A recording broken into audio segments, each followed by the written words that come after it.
I'm back. I'm back. Hey, good evening and welcome into the David Paisano show. Not sure I was actually ready for the camera to come on yet tonight, but I guess I went ahead and hit the button that said record. Well, anyway, I hit the button that said go live. So, I don't know. Last week I kind of said I wasn't going to do any more of these shows, and I guess, and since the fact that we have a June 6th anniversary coming up, and a Saturday, a week from tomorrow, will be the June 6th anniversary. I guess I decided to hang out. I guess I decided to just continue playing the game since apparently we're coming up on that anniversary date. And so why not just continue on with the Forrest Fenn fun? I mean, I've been at it for a few years now. Why quit now? I mean, people on the Discord are saying that there's going to be some profound announcement on June 6th. And I'm thinking to myself, where have I heard this before? Where have I heard this before? Only about the last 5 years. Only about the last 5 years.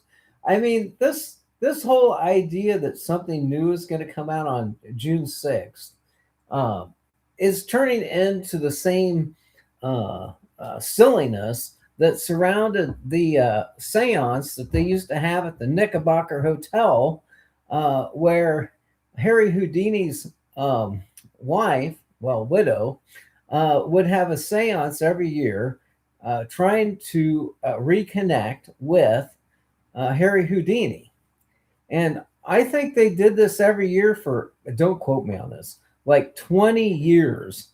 And then finally they decided after Harry Houdini did not come and appear to them in a vision at the Knickerbocker Hotel, they finally gave up on it and said, nah, it's not going to happen. But I mean, they used to hold this seance on the roof of the hotel thinking that he was going to appear.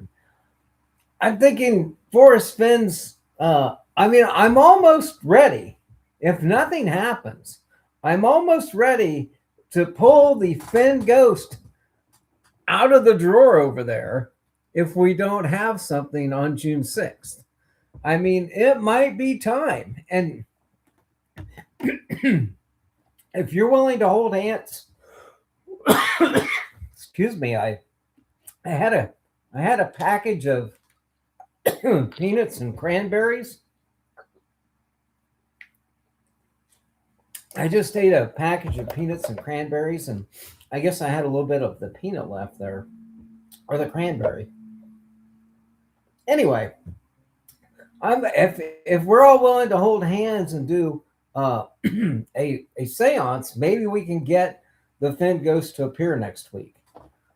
We might have to try that.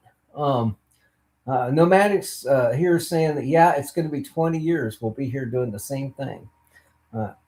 Jeff's in the room. Yeah. Well, no, it was a package of trail mix that had cranberries, peanuts, almonds. I'm trying to eat more healthy now that I've given up treasure hunting. Anyway, yeah, for dinner. Okay, so I heated up spaghetti and meatball TV dinner, right? Because I wasn't all that hungry. But these TV dinners have gotten so small anymore. I think it was a banquet. Anyway, they've gotten so small that there's not enough food in there. And you end up eating the main entree and everything, and you're hungry. It's because there's not any food in these small TV dinners anymore. So, anyway, well, since Nomadic's here, I'll say that, he's put out a great set of videos this week. If you haven't seen them, go over to his channel, check them out.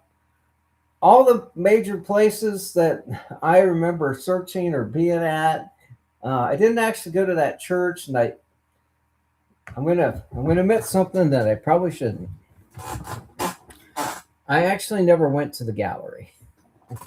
I've never taken a full tour of the Nedra Matucci Gallery, and I guess I wasn't that in love with Fenn that I had to have that experience. But um, you can get it vicariously through people like Nomadic that have done videos on it.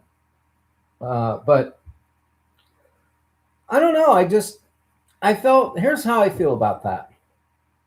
That's the Nedra Matucci galleries. Yes, Forrest Fenn built a number of the structures there. Yes, a bathroom was painted by Eric Sloane. Yes, there's history of all the people that visited his gallery during the days. I agree, a lot of history there. But primarily for a long period of time, that gallery has been operated by the Matucci's, and the curated art pieces that are in there. I mean, some of them harken back to Forrest Fenn's days, such as Sharp and Doug Hyde and uh, Glenna Goodacre. Yet it was their gallery and so I see that as being their gallery and not really Forrest Fenn's. Now, a more interesting tour would be of where Forrest spent the rest of his time living and the house that he lived in. I think that would be uh, more interesting. Uh, there's another experience that some people had in the thrill of the chase. Uh, and the Suzanne Summers of the world, and the people that got to go to San Lazaro when he was operating that as part of his sphere of interest. And I don't even know if there's any way to get access to that property anymore, vis-a-vis the Fenn literature history, whatever you want to call it. Uh, but if you read the book that was co-written with Allred, mainly titled by Fenn, "The Secrets of San Lazaro," you can get a vicarious experience of that place. And that is also one place that, unlike the gallery, unlike Forrest Fenn's home, that there is not a running long form video of somebody walking around and showing all the different rooms out at the San Lazaro Pueblo. And you can correct me on this. There's a lot of knowledge in the room here. Is there actually a YouTube video or perhaps a KOB news crew video or a Forrest Fenn production showing actual video footage of San Lazaro? Does that even exist? And can you even get access to that San Lazaro Pueblo anymore? I don't know. Again, I guess I'm not invested enough in the whole Forrest Fenn thing to know whether or not you could even get access to that, and to do a video there. But uh, Pneumatic saying he missed the house. Well, you're only going to get the front gate unless you ring the bell and Shiloh lets you in. Uh, but there's so many videos of the house on the real estate videos that if you want to get that experience, you can certainly get the experience of what Forest House looked like through a realtor video. Um, Pneumatic actually said he went to dig up the treasure at the gallery that was 6.5 miles north of Santa Fe. On an island. Were you going to try the island? I think that guy sensed that you might. When I watched your video, I think the guy that walked up to you sensed that you were about ready to pull out your shovel, and that's why he approached you and asked you if you. But you were, I think that's probably why I walked in your direction. I think he sensed that you had your shovel ready. Uh, yeah, it's a shovel ready dig site. We're gonna go find it right there. So let's do a top five if we can. We got Jeff, Nomadic, and Fantastic and Trusted Living almost getting to the five spot. Uh, know there's a couple of lurkers probably in the room. Uh, oh, I think he went to close a gate or check on me. Well, like I said, when you were reaching for that shovel, something was afoot.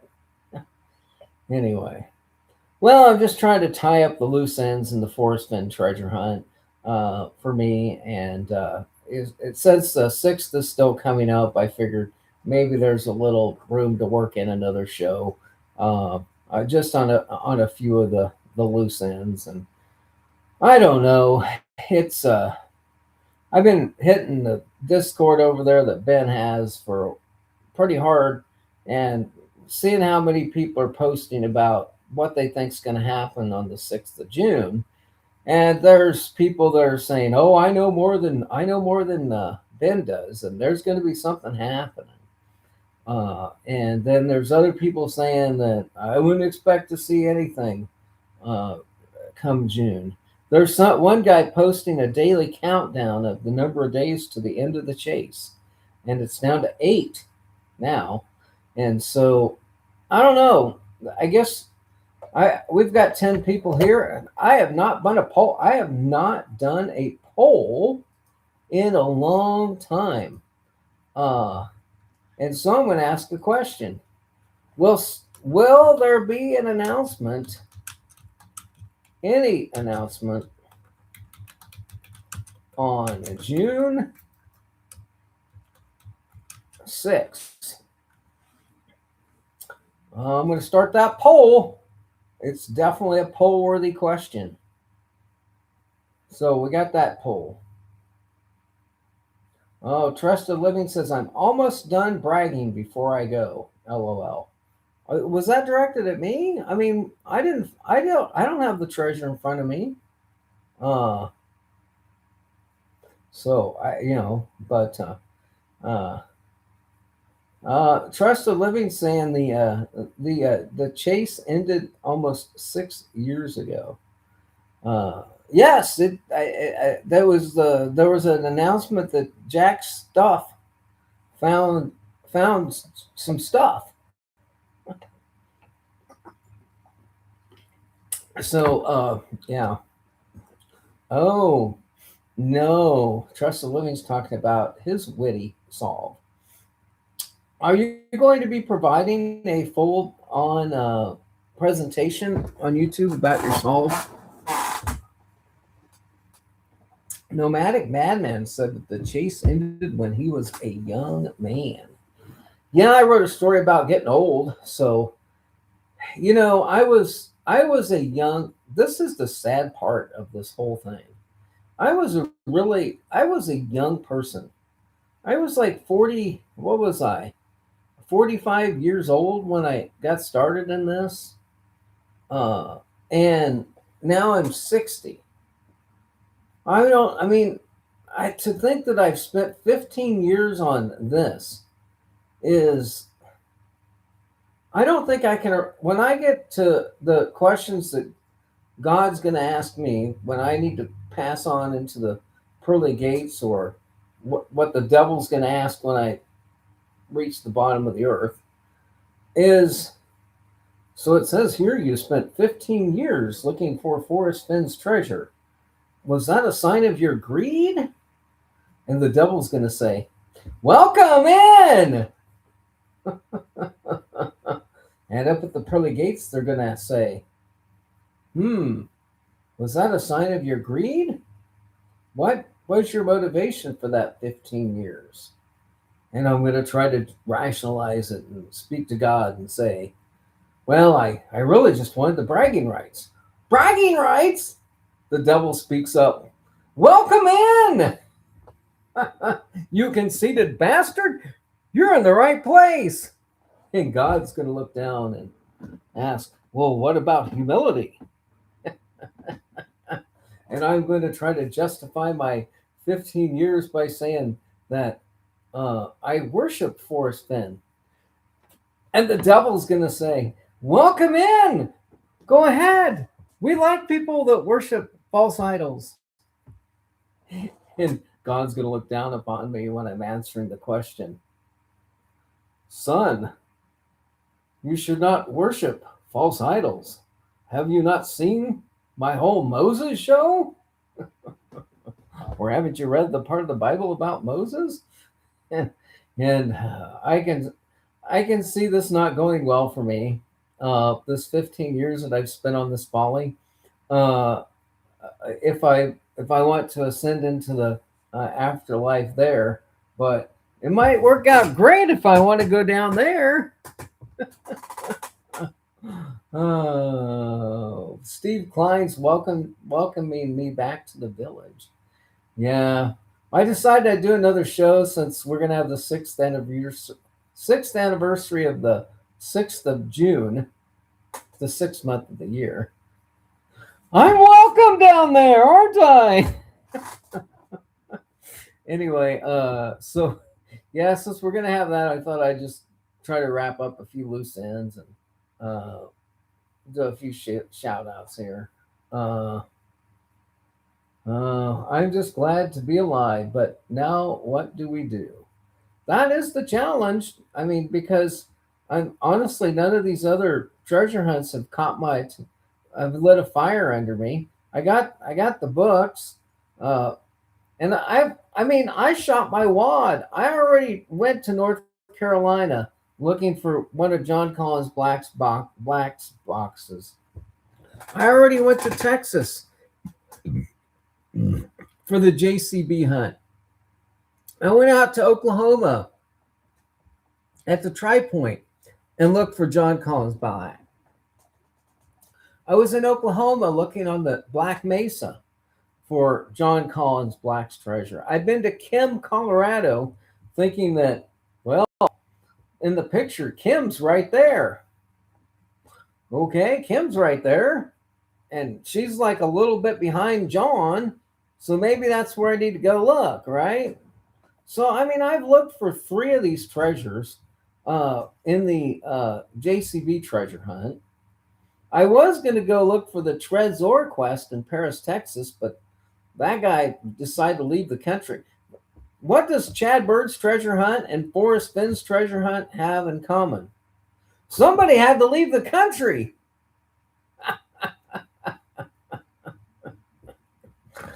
Okay, I've had my fun with that.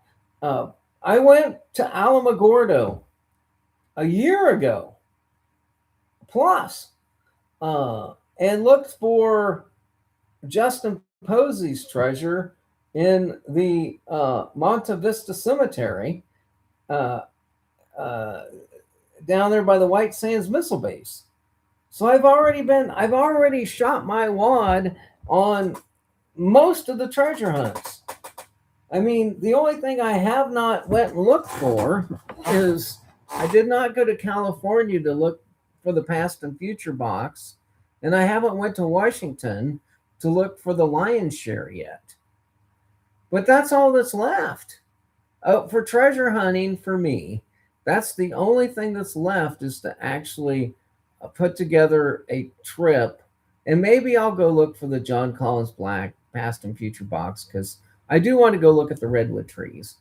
General Sherman, or I just want to look. I just want to stand and I hear that actually at Yosemite National Park, they have a tree that fell over 1,000 years ago that you can literally almost drive up to and look at, and you can stand underneath the root ball. You can stand underneath the root ball of a really old tree that fell over, they think, 1,000 years ago. And of course, this root ball is going to tower, way over your height. And when you walk beside the trunk of the tree, it's going to be, as tall as a three-story building, maybe. I don't know. And I'm sitting there going, oh man, I think I want to do this. I mean, I want to get that trip in. And I thought about taking the train out to California and riding the Santa Fe Western Flyer out there because I always wanted to go on a multi-state train trip. But I think I'm to the point where I don't want to travel on a train anymore. I think I'll just drive my car. It might take longer. But anyway, I want to go have that experience of having myself next to something that's really old and it's still living. I've been to the place where I've been to the place and I visited the place where somebody was here 10,000 years ago. There was a human at that very spot 10,000 or more years ago. Now I want to go to the spot where there's something that's old and stand next to it. And then I think my presence will be fulfilled. Um, some people have to have their journey to Mecca. Some people have to go to the Holy Land. Some people have to go to the Pope. Some people have to have the experience of standing next to the pyramids that were built years ago, right? Um, I just need to stand next to a living, really old tree. And I think I'll be fulfilled and completed. Well, what's going on in the chat? The hoof of the hearted type is here. Welcome back. Glad to see you live. I knew you couldn't walk away for more than a few days from the chase. Well, I only came on because I only have 8 days to wait until June 6th. And so I figured, well, what's another week? I can tie up some loose ends tonight. Which JCB box? Well, I think the past and future box is in California at the Googleplex, somewhere around that park that's next to Google, because it's a word search. You put that little box on the screen, you type in a word, and then you search it, and that's a Google. You Google it. So, and then the Appalachian Trail box is most definitely in Sterling Creek Park, next to the Mystery Hill by the Tweetsy Railroad, and it's the bumblebee that I already collected. And so that's where that one's located. And I went there and I did a video on the bumblebee. The one where he starts out and goes to New Orleans and then ends up in Texas and then goes back to North Carolina. That one's in Huntsville, Texas, because it has to do with the Pokemon. And if in all the places in all the world, if you want to find a Pokemon, you go to the Huntsville prison system. And there's a lot of Pokemon there. If I have to explain further, do I need to explain further? I hope not. Okay, so there's that one. And then I went out to the Tri-Point, to the Black Mesa, for the Forrest Fenn treasure. And I know that's in Oklahoma, right? So he said he hit it in the same place that Forrest Fenn. So that was kind of just funning you all, if you will, on that. But I did actually look for it on my last trip, where I drove through the Spanish, well, by video I just did. Driving through the Spanish Peaks on up to Glenwood. I didn't actually make it to Glenwood Springs, but Salida. Not only did I record a video on that trip, I did do some searching for, and an announcement might be pending next week on the JCB box. Because not only did I record that video for Forrest Fenn, but I recorded that video for my search for the JCB treasure of the Forrest Fenn box. And I have more videos that I did not append to that one that shows me searching for that box somewhere along that route. And so there might be an announcement coming because I sent my proof.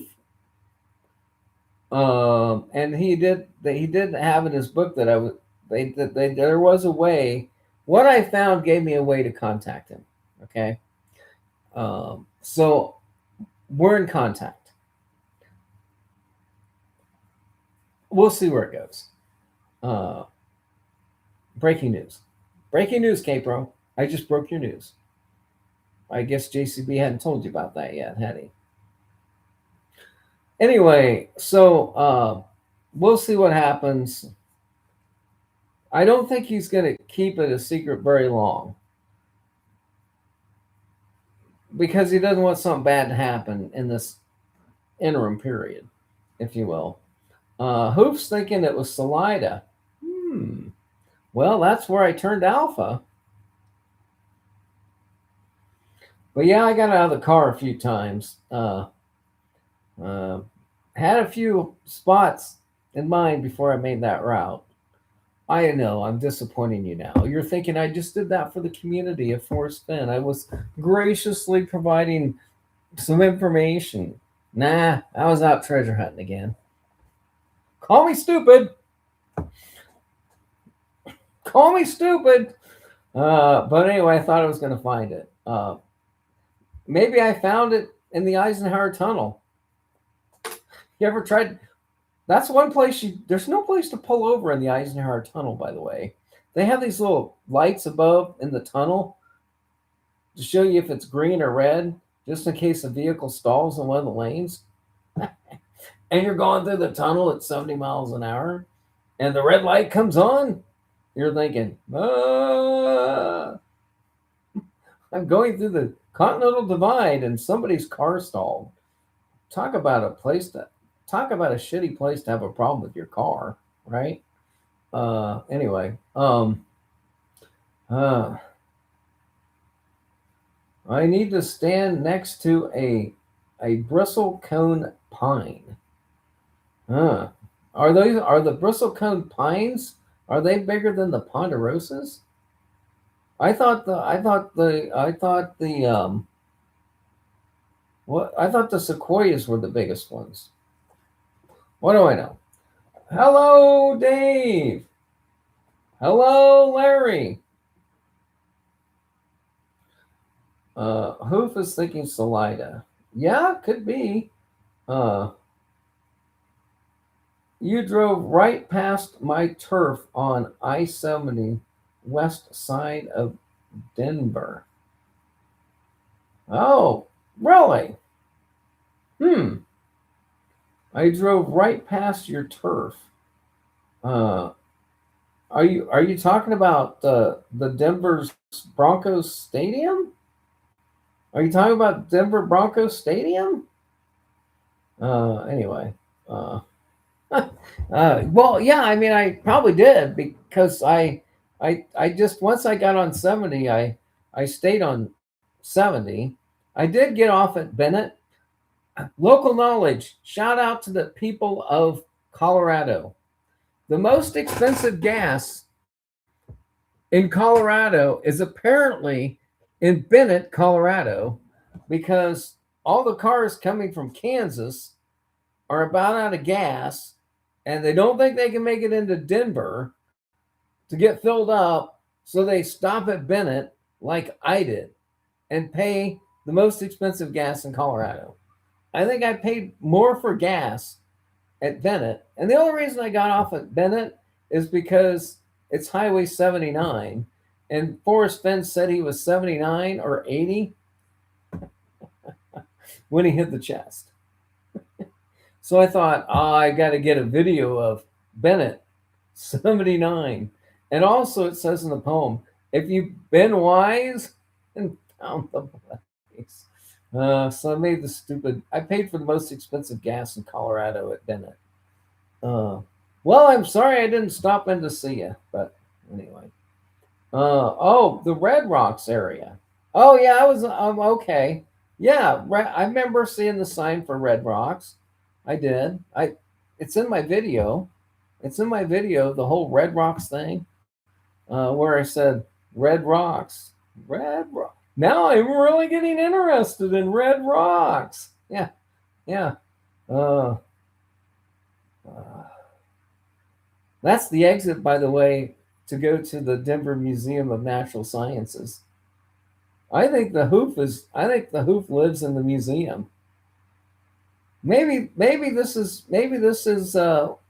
Sparks right here. Maybe this is Sparks. Been trolling me all along.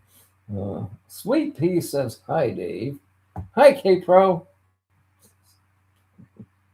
I apologize. I apologize for that. Anyway, wow, I got a pretty good crowd. I don't know who was number 5. Uh, just claim to be number 5. I'm sorry, Sweet Pea. I was being mean. Anyway, there's Zozo Rocks on a happy Friday. Yes, it is happy Friday. It's the last Friday of the month, and we have a fifth. We have a rare 5th Sunday this month. So there's something there to look forward to tomorrow, or not tomorrow, but in 2 days. So I'm going to go look at the poll. I put up a poll for those people who are interested, and we've had 13 votes, which we have 14 people in the room. This has got to be the most voted poll, and 100%, 13 out of 14 votes, 100% of those people that voted say we are not going to have anything happen on June 6th. How's that? How's that? A poll-worthy question ending in nobody thinks anything's going to change on June 6th. Okay, Larry knows who I am. We met at the Fenn finale in 2020. Well, unfortunately, I didn't go to the Fenn finale. That would have been a 5-day commitment and a trip up north. 2 days up, 1 day there, 2 days back. Too much. I liked Forrest Fenn, just didn't like him that much. I liked the community of the chase, just didn't like him that much.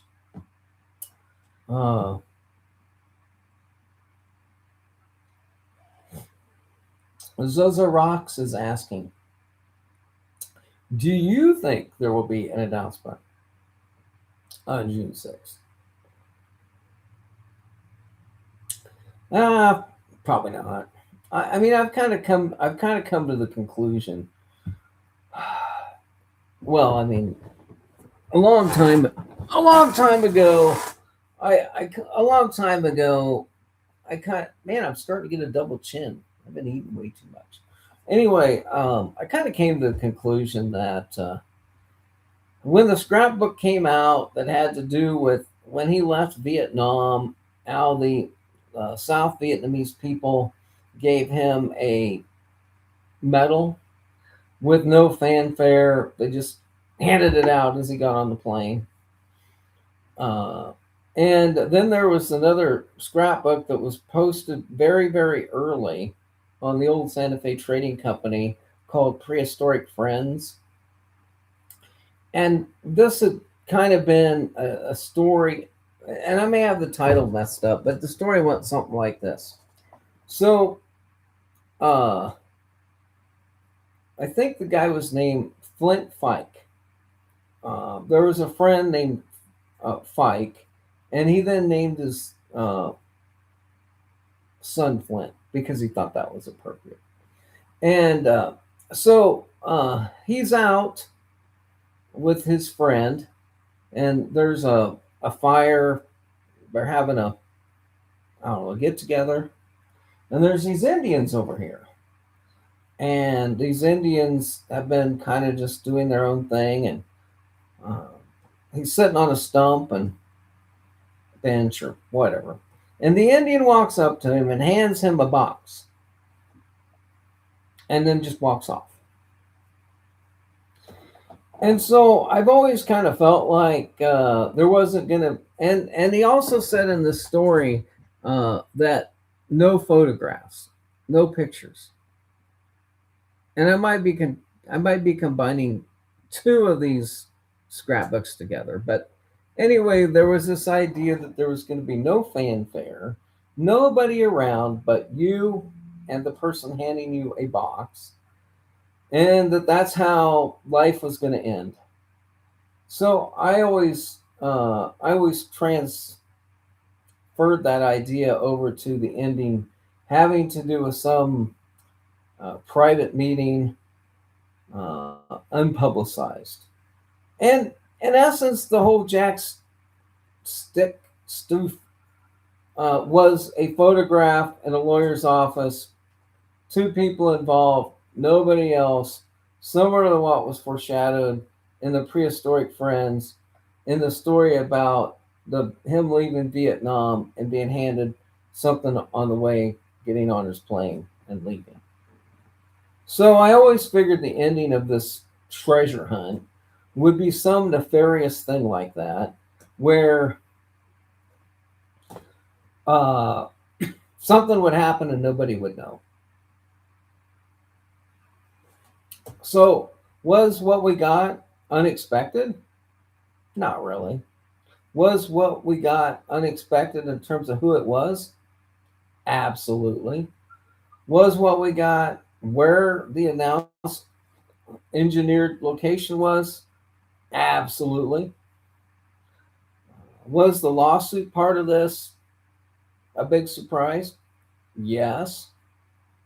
Um, but then again, everything that had happened occurred before the first searcher disappeared. The prehistoric friends was already out before then. The story about the Vietnam getting on the plane, the South Vietnamese handing him an award. All that information had culminated before Randy Bellew went missing and eventually was discovered.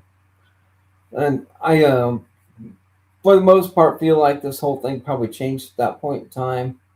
So it was going to be a wild card as to what exactly you were going to get at the end of this thing.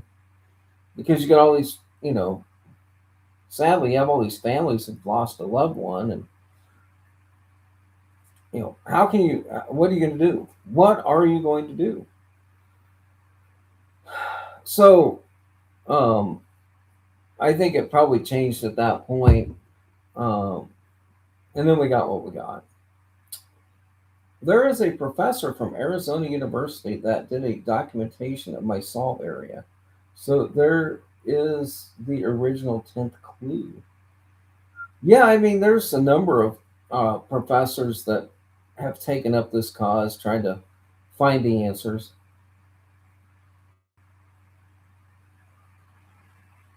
Why would you think something is going to happen on June 6th? Because I read it on a Discord page.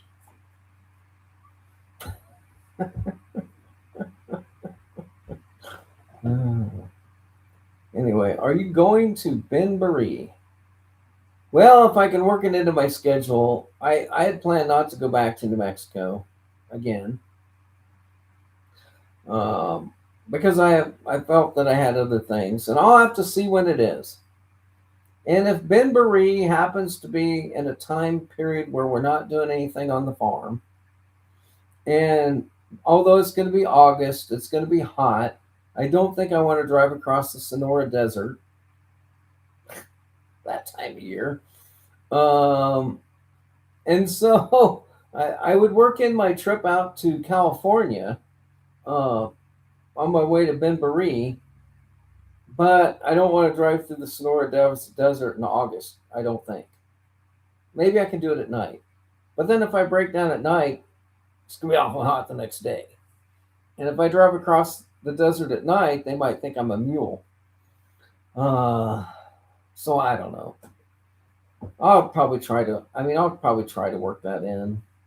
Friday, June 5th is the special day.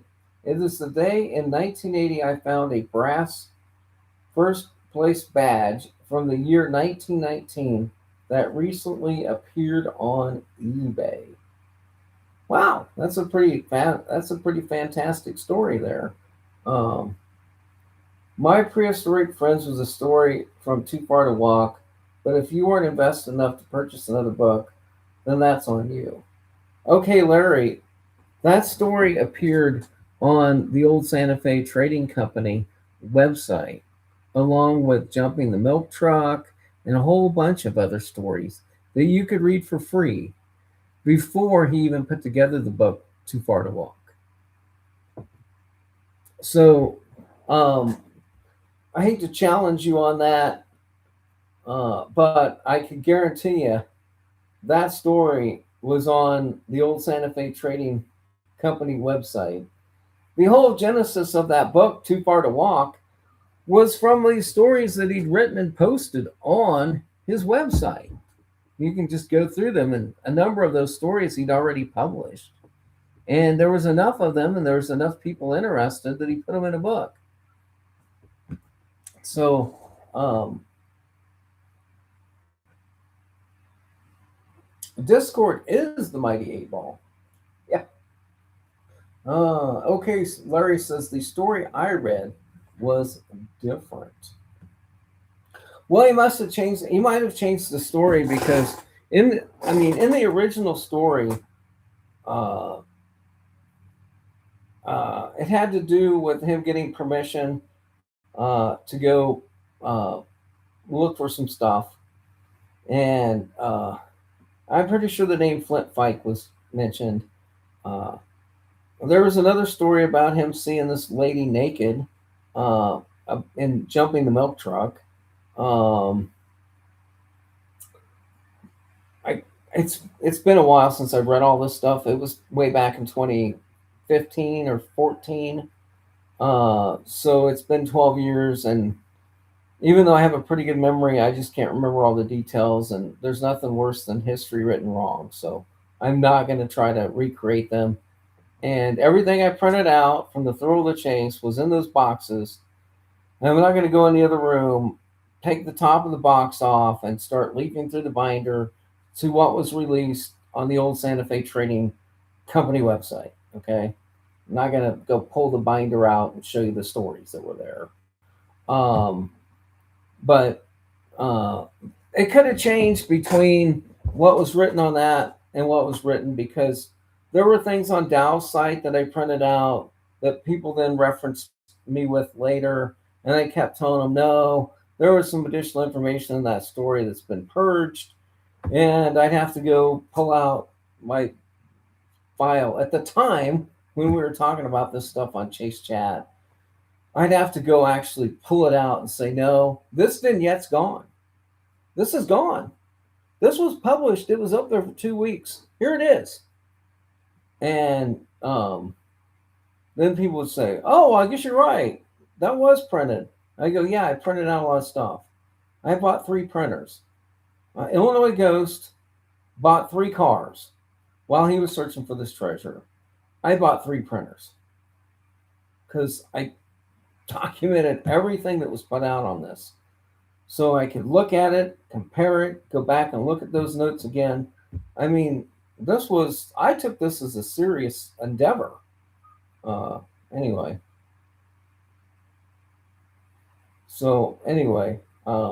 I guess, okay, Larry, we'll have to compare our stories someday. But, I mean, for the most part, I put all this stuff in a box. And, what was I going to do? Sue because somebody changed a story on a third-party website that was ran by Dow? Was I going to sue over that? There's no lawsuit there. Well, Dow just decided to take it down. Case closed.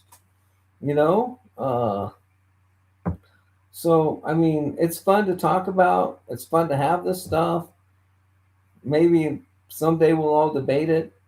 I'll be a professor at a university teaching a class on Forrest Fenn, and my students will come up to me and they'll say, well, that's not what we read. That's not what we read online about Forrest Fenn. And I'll say, well, that's not what you read online. That's not what AI is telling you.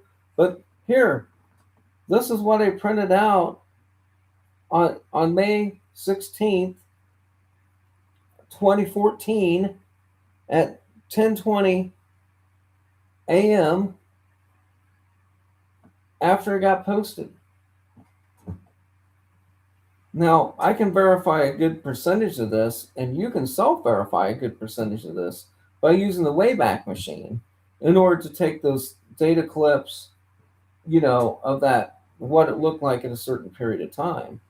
All these stories got, I don't know, buffed up a little bit or cleaned up a little bit when they appeared in Too Far to Walk. They weren't exactly written, just like the stories he wrote for the Bozeman newspaper, just like the stories he wrote for the Super Saver Society. When the Super Saver Society story of My War for Me appeared in The Thrill of the Chase, and K-Pro did an exhaustive analysis of the differences. There is a YouTube video you can watch that has the differences between the article as it was written in Super Saver Society. And maybe Mindy did some research on this too.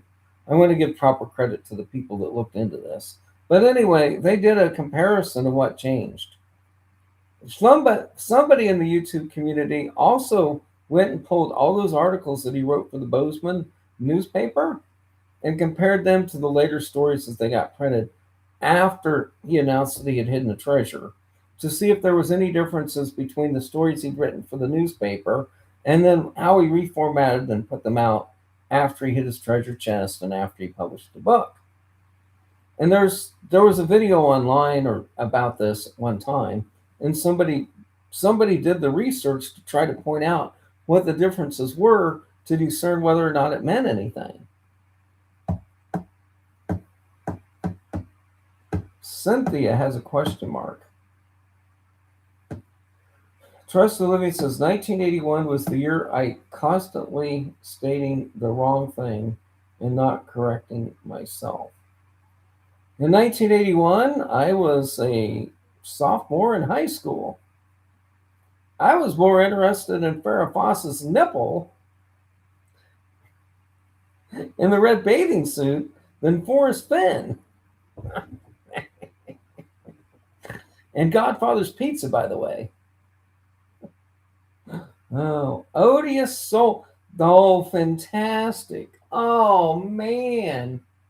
Odious Soul. Man, that's a name from the past. And Fantastic is saying that Odious Soul is the one that did the comparisons. Thank you so much for remembering that. I'm so glad there's a couple of OGs in the room here that can correct me and provide the appropriate and correct information. Do we know what the Odious Soul is doing now, by the way? Oh, and Fantastic is saying the Odious Soul's videos are still out there where these comparisons were made. That is great information. Look what you get from this channel that you cannot get elsewhere. The knowledge base of this group of people is stupendous. Well, maybe I used the wrong word there. How about tremendous? Not stupendous. Yeah. Zozo's got the refrain. I had the poster. Like every teenage boy of that era. Oh, I had that one. Cheryl Teagues. I think I had the Cheryl Teagues poster. Anyway. Yeah. George Michael. Okay, I didn't have that one. Oh. I was going to get the Milli Vanilli poster, but I decided it wasn't quite real. Yeah.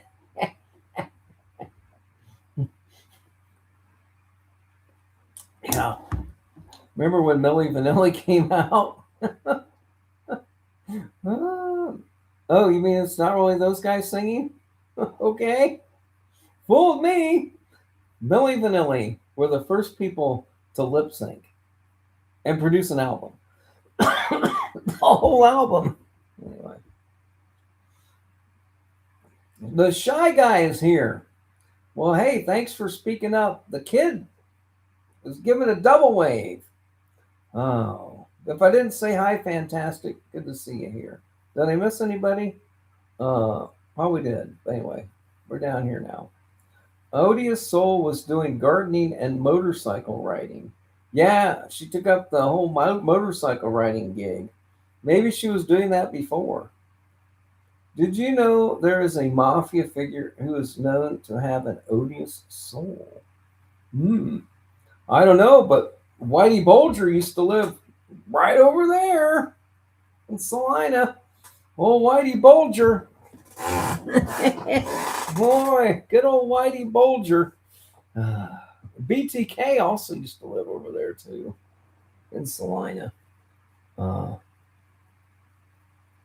oh my God. Okay, Larry's giving us the update on the Odious Soul.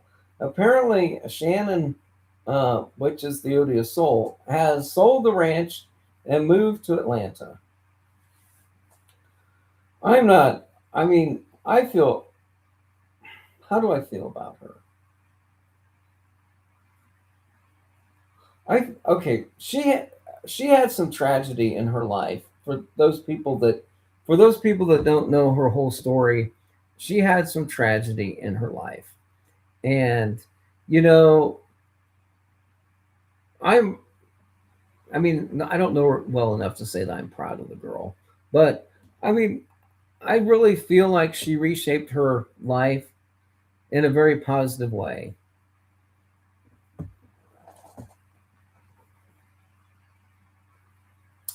When did Jimmy move to Kansas?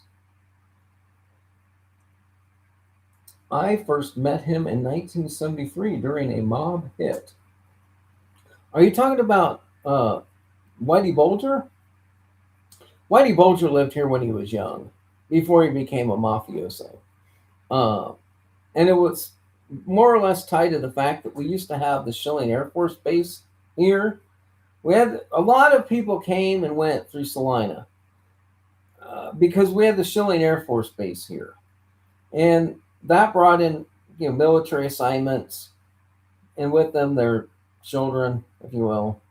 A few people stayed, most of them left, and a few of those people then became other people later.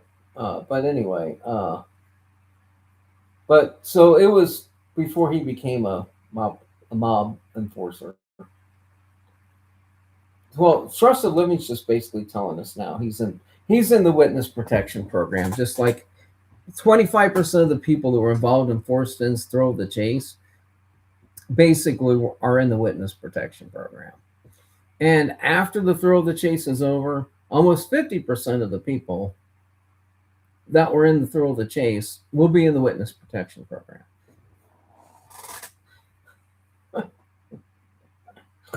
Uh, I'm almost up to an hour. Jimmy Bulger. Oh, so that was when he was in the Air Force. It could have. I honestly don't know. You can just all you have to do is Google, get the Wikipedia page. It'll tell you at what point in time of his life he lived in Salina. But anyway, what I'm saying is that we had a lot of people who were in Salina for a period of time because we had the Schilling Air Force Base here, and we would get people that would be assigned here. Uh, uh, oh, Trust of Living says not in the witness protection program, but a MKU Ultra victim. Yeah, I'm not even sure who those people are.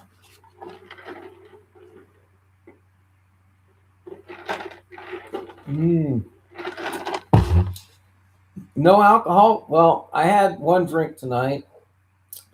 I'm not going to get as drunk as I was last time, but anyway, one drink. Well, anyway, I don't. I mean, I don't mean to argue with people about the information, but um, it is becoming. My memory's starting to coalesce outside of everything I had in my mind about Forrest Fenn. It's not completely drained, but I mean, I used to be sharp as a tack. I could tell you when somebody was making shit up. Uh, Now I can't really tell when people make shit up, and I can't even tell when I'm making shit up anymore, really, because it's been that long, and there's been so much, and so many things, and if I don't turn that fan on me, I'm going to burn up sitting here. We got up to like 88 degrees, and it was really humid. So I guess probably no announcement coming next week. I will be live probably Saturday next week on Saturday night. If there hasn't been an announcement, there might be an announcement. Um, but that's I figured I might as well hang on for another week. So does anybody have any questions about Blasted Beloved Breckenridge, the poem, and the chapters in the Thrill of the Chase? It's the seven ages of man, 1 through 7, and you just break them down and kind of like Smell the Sunshine broke down the chapters and threw them into different categories. Okay, well, seeing nobody's asking me a question, then it must be true. So, does anybody have any questions about the cipher and how AI has confirmed it? Okay, so since there's no questions, everybody must believe that that's the answer. Okay, well, I'm glad we got that out of the way. Does anybody have any questions about how the Buffalo Cowboy car is the thing that Forrest Fenn acknowledged at February 2017? And how he had mildew on, and when he took his hat off and doffed that hat, that the chase was over. Is there any questions about this information? Okay, good. I'm glad there's no questions about that data. So, does anybody know what happened to Sasha and Jason? Did they move to Coffeyville, Kansas, or somewhere down in southeast Kansas and live uh, happily ever after? Because that last I heard, he was a military retirement eligible, maybe, and was going to do that. No questions about Milton. See, you must accept that as being true then. Did you say doff? Yeah, I wanted to work the word doff into a casual conversation today. It was on my bucket list. Every morning I wake up with a set of words. And if I can't spell them, I have to look them up and then I have to work them into a casual conversation throughout the day. And after watching the National Spelling Bee last night, I've decided I'm a complete fucking idiot. I don't know any words. I don't know any words, honestly. But I'm like Forrest Fenn. I make up words, which is even better because then nobody knows how to spell them. And they can't tell me I'm wrong if I don't spell it right. Uh, if a correlation exists to BBB, how does that help solve the poem? Um, BBB is the poem. It is the solution because the poem was built upon the BBB. In other words, everything in that poem had to match the data set that Mark Feister put out. The fact that I can actually quote the author of the damn book shows that I have a problem.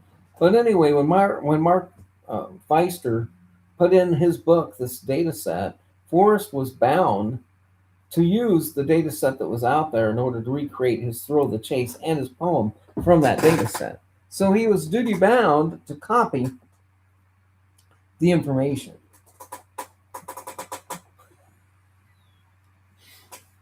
I apologize. But here's what I'm trying to prove. When I try to explain somebody else's solve and I can't explain it very well, is that on me? For sure, Forrest didn't put on mildew in front of the solver. I was at that same Fenbury. Anyway, sorry, had to do it. It was just it was right there. Anyway, uh, uh, uh, uh, I thought the dents were in Texas. Yeah, I don't. I honestly don't know. I remember Jason saying something on his show about moving closer to where he was from, and I think he was from southeast Kansas or north Oklahoma, and maybe they were in Oklahoma, and his Jason's mother was north. I don't know. Seemed like that's so. They lived in Junction City, Kansas, for a period of time, and I actually got in my car and went and looked for one of the treasures they hid when they were doing their Kansas treasure hunts thing, and so I actually kind of got involved in that action that they were sponsoring, but then they moved and they were no longer doing that. And I used to have fun with them because I'd see them pull into I'd see them post a video and and then I'd call them and say, well, I wouldn't call them, but I'd comment on their live stream. I would comment saying, oh, I see you're on Washington Street in Junction City. I've ate at that place 4 or 5 times, because they were like right in front of the rib place. There's a rib place in Junctions. So I would randomly comment on their videos when I saw something that I recognized in that town. But anyway, uh,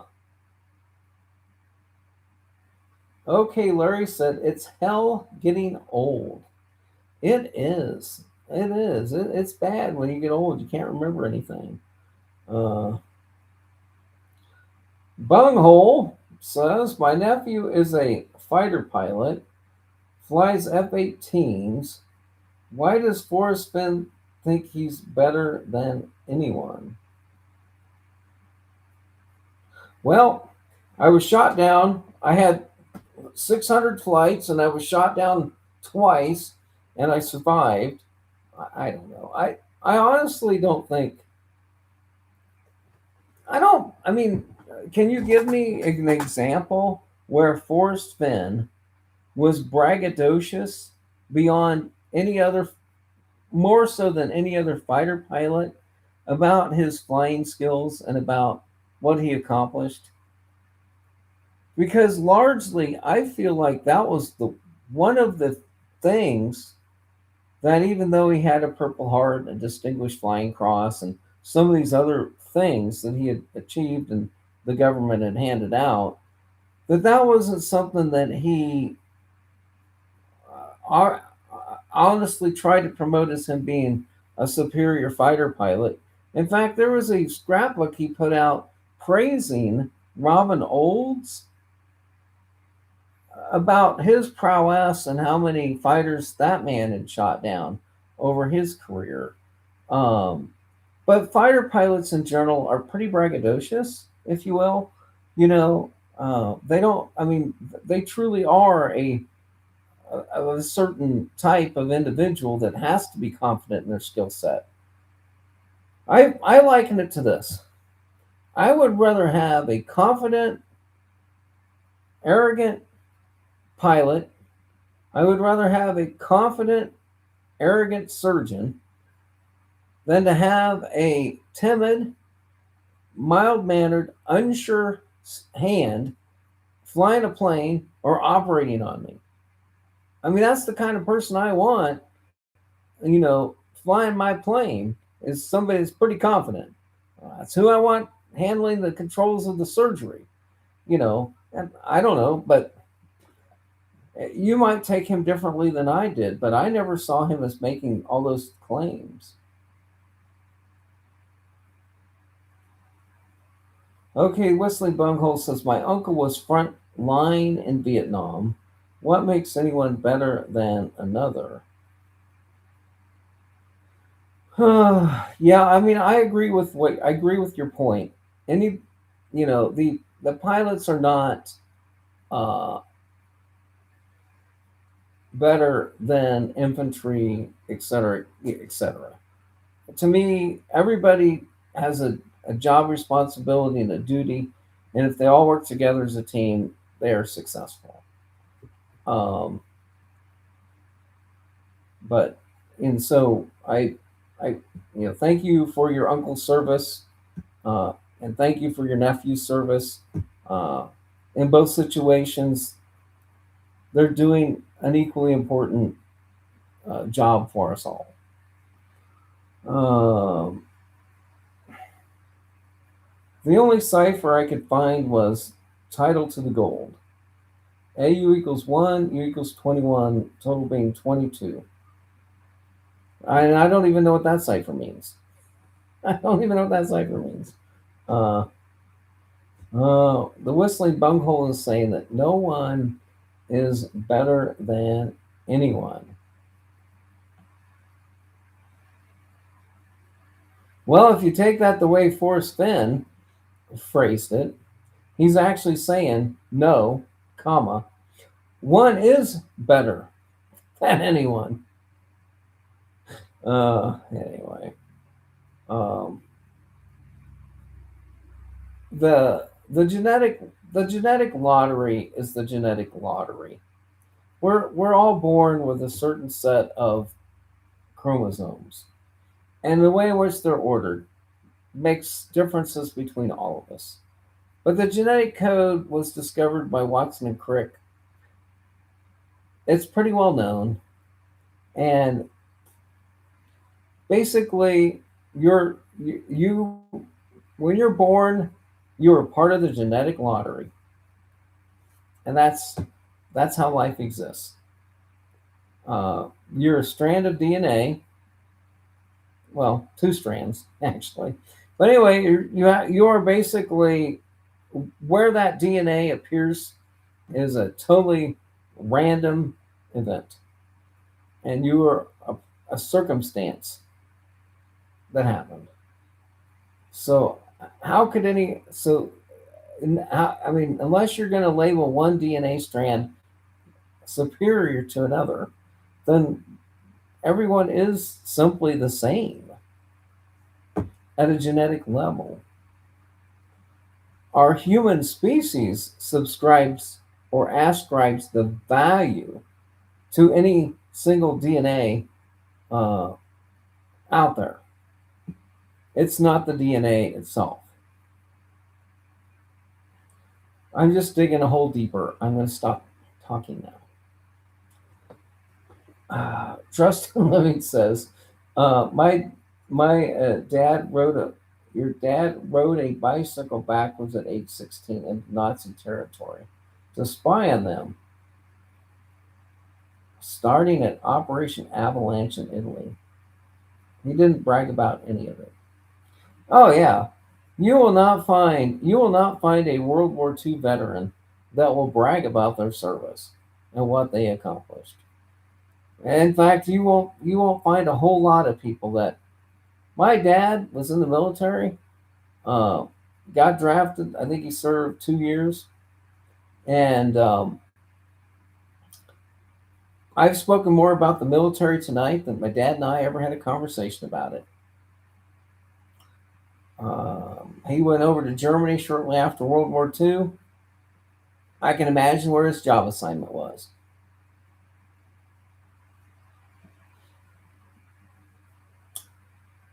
And the reason I think he might have been involved in because one of the ladies he used to spend a lot of time with was a lady that had a number on her arm. And I think he had more in common talking to her than to me about his military service. And I've tried. I mean, I need to send. Oh man, I need to send in and get my dad's military records. But anyway, that was a project I started, and then I got a letter back from them that said that we'll be getting back with you in 6 months, but we need this information, and I don't know if I couldn't find it or what, but I have a file on it right here. I sent the form off to St. Louis, Missouri. Burying soldiers' bodies and taking their place going forward would be very traumatic for a 16-year-old soldier. Absolutely. Well, I think my dad was older than that when he was drafted, but anyway. But yeah, I mean, um, he was never on the battlefield, but I think he was over there in Germany. Well, I know he was there in Germany. Can't imagine what they were doing in Germany after the war. All right, let's not talk about that anymore. I don't like talking about war and battle and uh, how we can't settle our conflicts and that kind of stuff. All right, well, you've been gracious in hanging out with me for an hour tonight. Appreciate everybody that kind of joined in the conversation, and I guess those people that voted in the poll, thank you so much for that participation. I mainly came live just so people could have a place to chat if they wanted to. Some people wanted to do that. Tim K is late. Wanted to give you a wave before I left.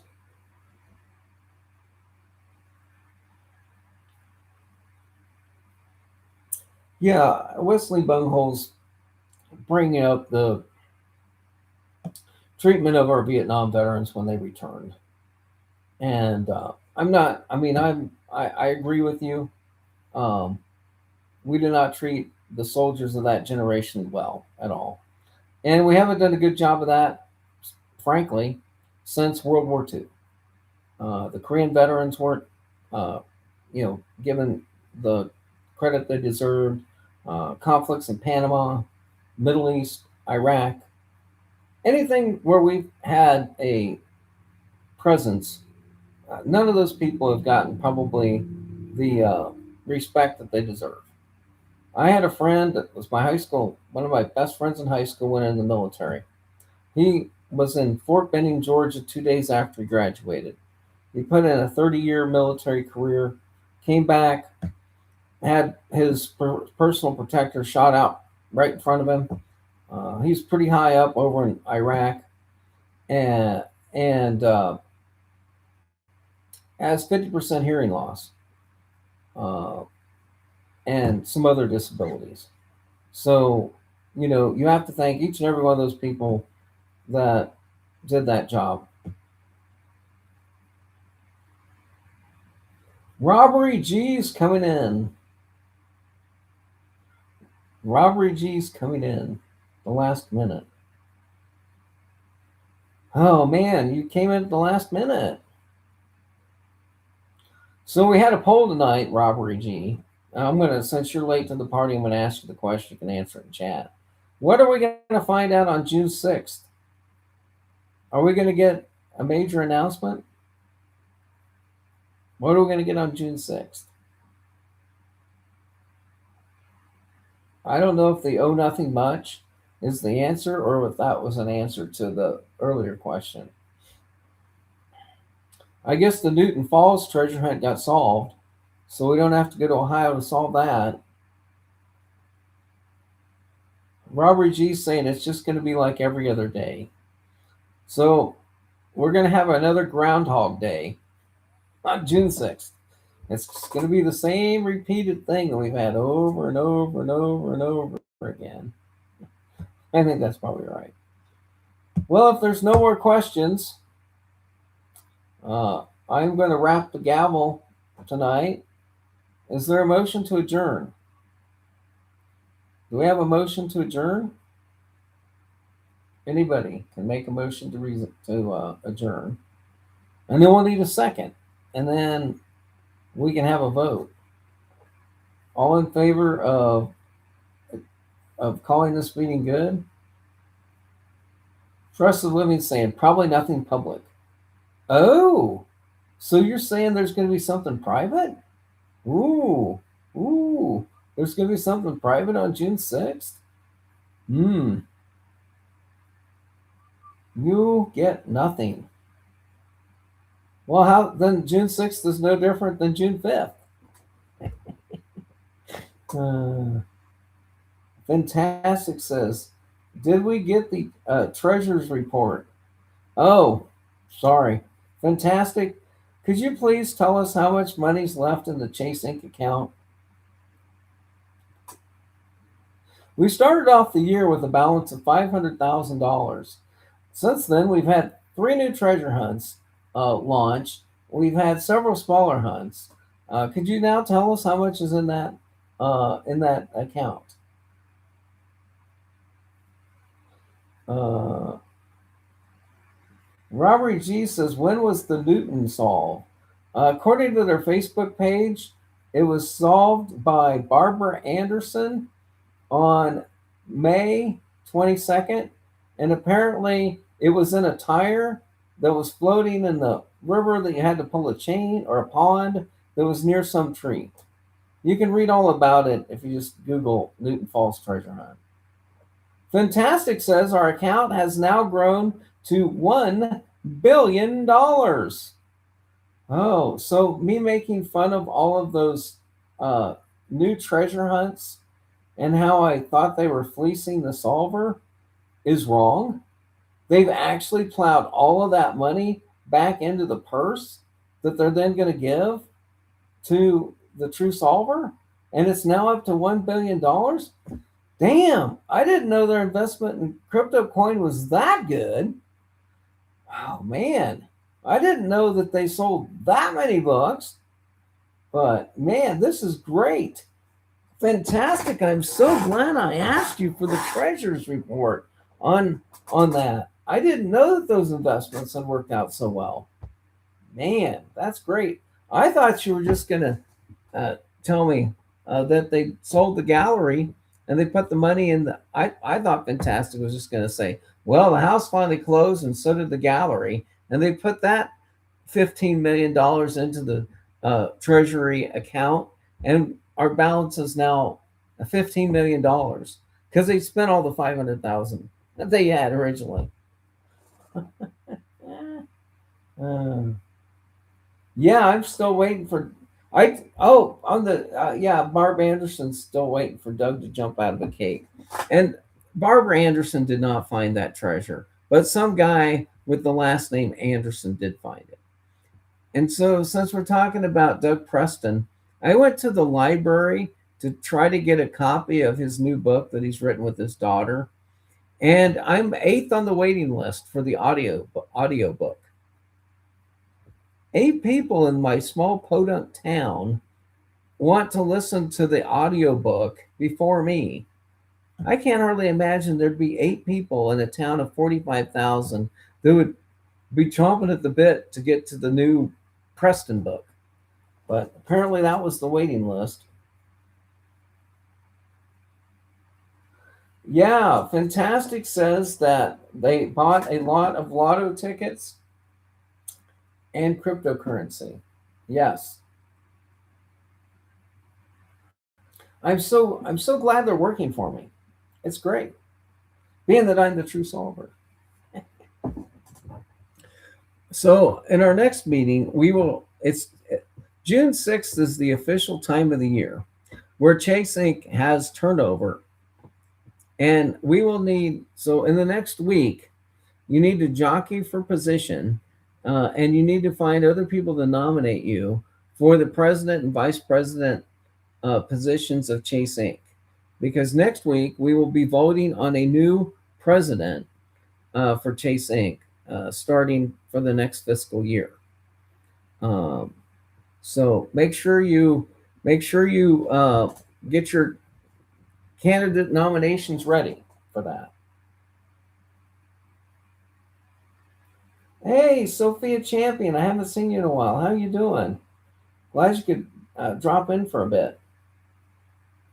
Uh, Sophia Champion is making the prediction that June 6th is when Justin Posey's hunt will end. Is this when they're going to announce that Matt DeMoss found it and it was in his storage locker at the YMCA? Is that what the announcement's going to sound like? Yeah, so. As it turned out, I just put it in my storage locker and I forgot about it. I did, Justin Posey told me to go hide this thing and not tell me where he hid it, and I guess I forgot to do it. My bad. So next week, Matt DeMoss gets announced as still having the treasure that he forgot to hide. Kind of like when Forrest asked Carl Summers to go hide the treasure and he never did it. Man, you guys are just writing the plot line for the next book that's going to come out in the Thrill of the Chase series, part U. Uh, uh, did you say library versus library? I don't know. I might have. Uh, your podunk town is Chase Inc. Central Operations Office location. Well, don't tell anybody that. Uh, but I do have high speed internet, if that helps. Oh, sorry to hear that. It's been rough for you. Uh, yeah. Well, I mean, hey, we just got to plow through. That's all we can do. Persevere. Um, Fantastic said that he played three card Monty. That dude owes us most of it. We just have to find him to collect. Yeah, when Chase Inc. started playing the three card Monty, I think that's when the funds all disappeared. Oh no, Sophia. Well, Sophia. I'm sorry to hear this about your family situation, your husband. Uh, we'll all hope the best for you and yours alike. Um, I'm sure there's a number of people in the group of people here that have the same thoughts for you, like trusted living. Yeah, it sucks when you can't travel because you're taking care of somebody else. Uh, but anyway, well, hopefully things will turn around and everything will work out for you, and uh, you'll be able to uh, get to uh, the locations where you want to go. When you popped in, I was just about ready to wrap up the show tonight. So once again, uh, appreciate everybody tuning in to the winding down, wrapping up, and finishing off those loose ends of the Forrest Fenn treasure. And I think my show, I'm going to wait until Saturday to do a show next week. And there will be an announcement one way or the other. I'll give you a moment or two to wish Sophia well here, and then I'm going to drop it off. So thanks again for everybody tuning in to the David Paisano show. Uh, apologize to anybody I offended tonight. Um, and we're all equal in life. Treat each other with respect and dignity. Uh, do do as I say, not as I do, because honestly, I don't always treat people the way they should be treated, and oftentimes I'm unable to apologize for it because I don't think about it until after the fact, and it's part of my human. It's part of being a human failing person, and um, I'm sure I offended somebody, but anyway, um, yeah, Sophia, I think we would all like to see it be over with some sort of closure, but unfortunately, I came after Randy went missing. I shortly after that I came to the conclusion that Forrest Finn's treasure hunt was not going to end well with people being satisfied with the ending. That's kind of how I parsed it out that that was going to be an event that was going to change what was going to happen with this treasure hunt, because I didn't see any way that after the people in New Mexico wanted to call off the treasure hunt, and there was mounting pressure for something like that to happen. And I wrote, gosh, Gosh, I was going to get done with this. But I think I wrote an article on my blog shortly after that interview, and so did Dal Neitzel. Dal was really defending Forrest for making the decision to continue the hunt. But I wrote on my blog at that time the following. I said this, in effect, I don't believe Forrest Fenn can really end his hunt at this point in time. Because if he would end it right now, and it wasn't or didn't appear to be a legitimate find, people would forever say that he helped somebody find it because he wanted to get the state off of his back. And he wanted to end the treasure hunt, not on his terms, but to end it for the sake of getting the state off of his back, getting people out of the wilderness and back onto their sofas. And that was really not what he was about. And so I kind of explained why the hunt was going to go on, uh, and that it probably may not be solved anytime soon, because he was not the kind of person that was going to cave to that type of pressure, if you will. And that the other factor would be if he ended the hunt with no solver or no finder or nothing, they would then forever call him a hoaxer. And everybody would say, oh, he never had a treasure anyway. And the state just gave an excuse to end it without giving away a prize. And then I think everybody would have sued. There would have been a class action lawsuit over the money that was spent buying the book. And Carl probably said, you can't end it without a solver because you're going to get sued by all these people that bought your book. And I imagine that's how that conversation went down. And I think the blue carpet probably absorbed all of that into the floor. Those were my thoughts back when all that was happening.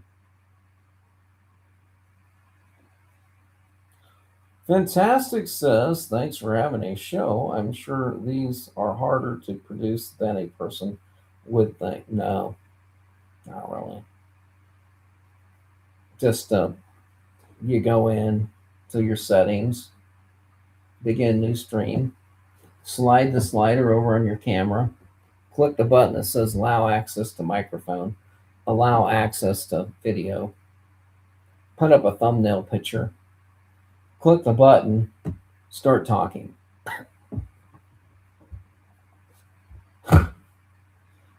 What's hard is going out into the mountains, recording 20-second, 30-second, a minute, 2-minute video clips on your phone, then editing them all together into a 20-minute video. That's hard. That took me a whole day. I mean, I'm 60 years old. Spending a whole day editing 30 different videos into one 20-minute video clip and waiting for it to process, that's difficult. Nah, doing these live streams is pretty easy. But thank you for thinking it's difficult. No, I already started planning my next adventure. If I leave keeping track of public chase info disappointed, then so be it. Yeah, I think most of us have already moved on to another project. I'm headed west soon myself. Just me and the road. Maybe I'll hit some of my old solves and see what changed. Yeah, that's kind of what Nomadic Madman was doing, putting out some videos this week. I would look forward to seeing those on YouTube, should you want to share. That sounds like a great adventure. Shy Guy says, somebody tying up loose ends? Yeah, I usually bring a lot of rope, duct tape. Thank God for the invention of the zip tie. It's made my life so much easier.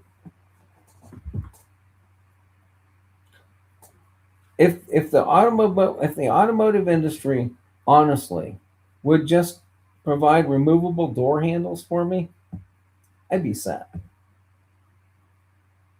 You realize this is the mode of operandi of Ted Bundy. Ted Bundy had a passenger door in his VW that didn't open.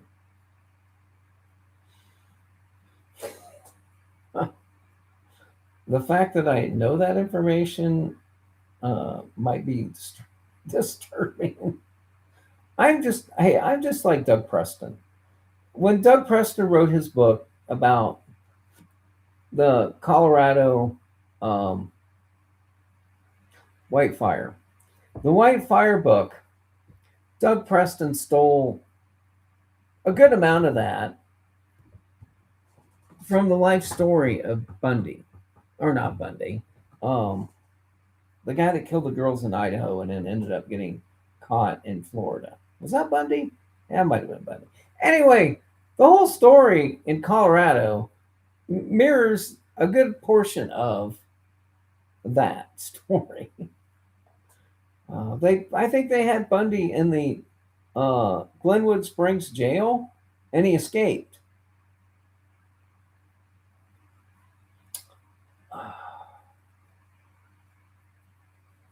Oh, nice. We have been on way a ton lately. Why a ton lately? Uh, Jeep Girl's correcting me. It was the Aspen jail. And the fact that Jeep Girl knows that is equally as disturbing. No, I know he escaped from jail somewhere. Anyway, anyway. Uh,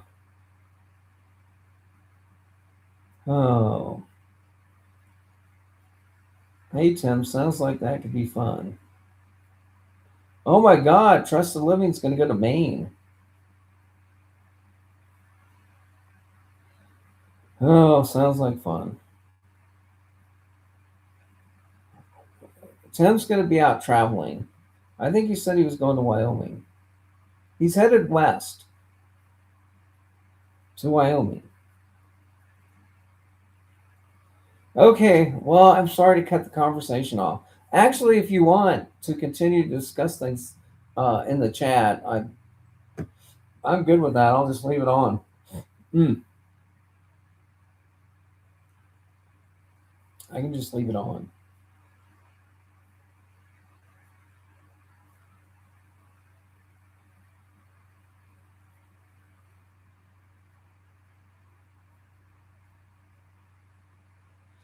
Yeah, it's great when I went in and installed a shower head for my mom.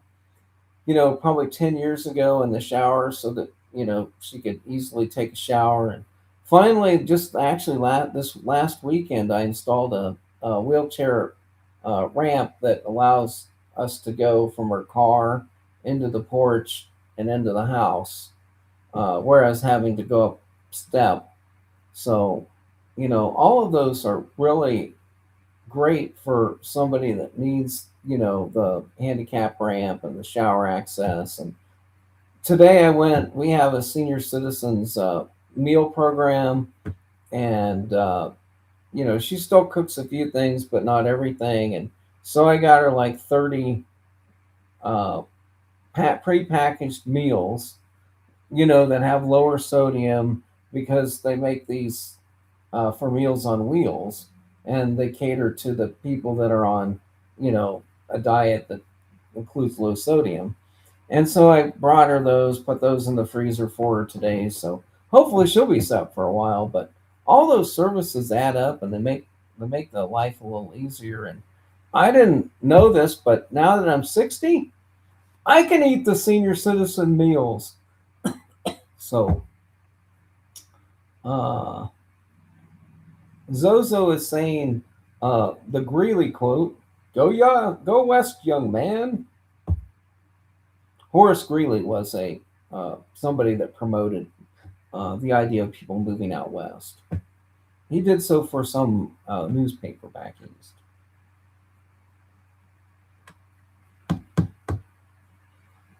Oh, Sweet Pea's giving me the good son badge. Okay. Uh, Zozo built an 8x6 outdoor shed this past weekend. Well, that was a little bit bigger project than mine. Uh, And Sophia's actually also taken advantage of the Meals on Wheels program, which is pretty great. Our neighbor used to volunteer for the Meals on Wheels program to deliver the meals, and I don't know, now that I'm doing less on the farm, maybe I should do that. Whistling Bunghole is checking out. Gotta go. Good to see you. Uh, oh, Sophia hopes to see me on the 6th. Yeah, there'll be an announcement, one way or the other. Okay, folks, it's been a pleasure visiting with everybody tonight. Um, I'm really going to have to stop doing these shows, but thanks for coming over and having a great conversation. I guess we'll see what happens. Counting it out. Five, four, three, two, one. Peace, love, and happiness to all. Give us a song to play us out. Zozo, you got something for tonight? Uh, wait, there's more. Waiting for Zozo to give us a song. Peace Train? Could you maybe you could cue up Peace Train for us from the guy that was formerly known as something else. There must be more, but oh, Fantastic's wanting the song "Don't Stop Believing." Don't stop. Yeah, that's a pretty good one. What is Peace Train? Who was that? Yusuf something. They put him in the Rock and Roll Hall of Fame. Uh, he used to be called something else. Uh, what was that guy's name? He sang Peace Train. Uh, now I got an earworm in my head and I can't get it out because I'm trying to figure out the name of that guy. What's the name of the artist that sang Peace Train? Oh, Sparkplug was here. Cat Stevens. Thank you, Jeff. Thank you, Jeff. I would have been sitting here. I would have been sitting here for a while to come up with Cat Stevens. Thank you for getting me out of that. Anyway, there's a peace train a coming. All right, guys, gals, ladies and gentlemen, boys and girls around the world. That's all. Good night. Cat Stevens. I'm going to end the stream and then I'm going to go Google Peace Train by Cat Stevens and listen to it.